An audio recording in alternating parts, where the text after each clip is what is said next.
2026 physics අනුමාන ව්‍යුහගත රචනා ප්‍රශ්න. ඔව් පහුගිය විභාගවල ආපු ප්‍රශ්නත් එක්ක ඒ වගේම MCQ එකේ දීලා තියෙන ප්‍රශ්නත් එක්ක බලපුවාම අනුමාන විදිහට ව්‍යුහගත රචනා ප්‍රශ්න එන්න පුළුවන් මේ විදිහට.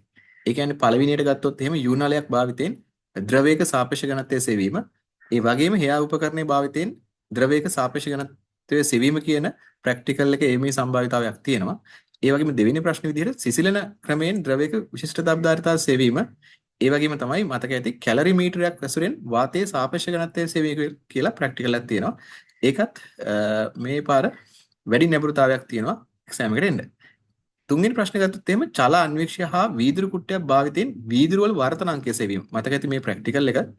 ඒ වගේම උත්තල කාචයක ප්‍රතිබිම්බ වල පිහිටුම් සම්පාත ක්‍රමයෙන් ලබා ගැනීමත් එමගින් කාචයේ නාබිදුර සෙවීම කියන ප්‍රැක්ටිකල් එක හොඳට බලා ගන්න. හතරවෙනි ප්‍රශ්නේ විදිහට විභවමානයේ භාවිතයෙන් කෝෂයක අභ්‍යන්තර ප්‍රතිරෝධය සෙවීම. ඒ වගේම විභවමානයේ භාවිතයෙන් කෝෂ දෙකක විද්‍යුත්ගාම බලය සංසන්දනය කිරීම. මතක ඇති මේ ප්‍රැක්ටිකල් දෙක දීලා තිනවා විද්‍යුත්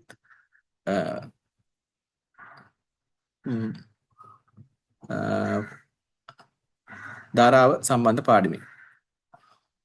හරි. අපි ඊළඟට බැලුවොත් එහෙම අනුමාන රචනා ප්‍රශ්න විදිහට අපිට මේ පාර, ඒ කියන්නේ 2026 ෆිසික්ස් වලට ගන්න පුළුවන් වෙන්නේ තරල ගති විද්‍යාවේ බර්නෝලි මූලධර්ම භාවිතය. ඒ වගේම මතක තියාගන්න ද්‍රව ස්ථිතිය හා ඉපිලු මූලධර්මයත් මේ පාර එයි කියලා අපි බලාපොරොත්තු වෙනවා. ඒ වගේම 6 වෙනි ප්‍රශ්න විදිහට මිනිස් ඇස සහ කාච සමීකරණ. ඒ වගේම තමයි ඩොප්ලර් ආචරණය.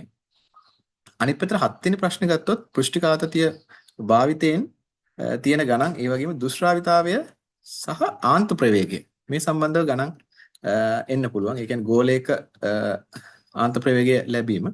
ඒ වගේම 8 වෙනි ප්‍රශ්නේ විදිහට විද්‍යුත් ක්ෂේත්‍රය වගේම ගුරුත්වාකර්ෂණ ක්ෂේත්‍රات 9 වෙනි ප්‍රශ්නේ විදිහට විද්‍යුත් චුම්බක ෆේරණය. ඒ වගේම ඒකේ දෙවෙනි කොටස විදිහට තාර්කික ద్వාර.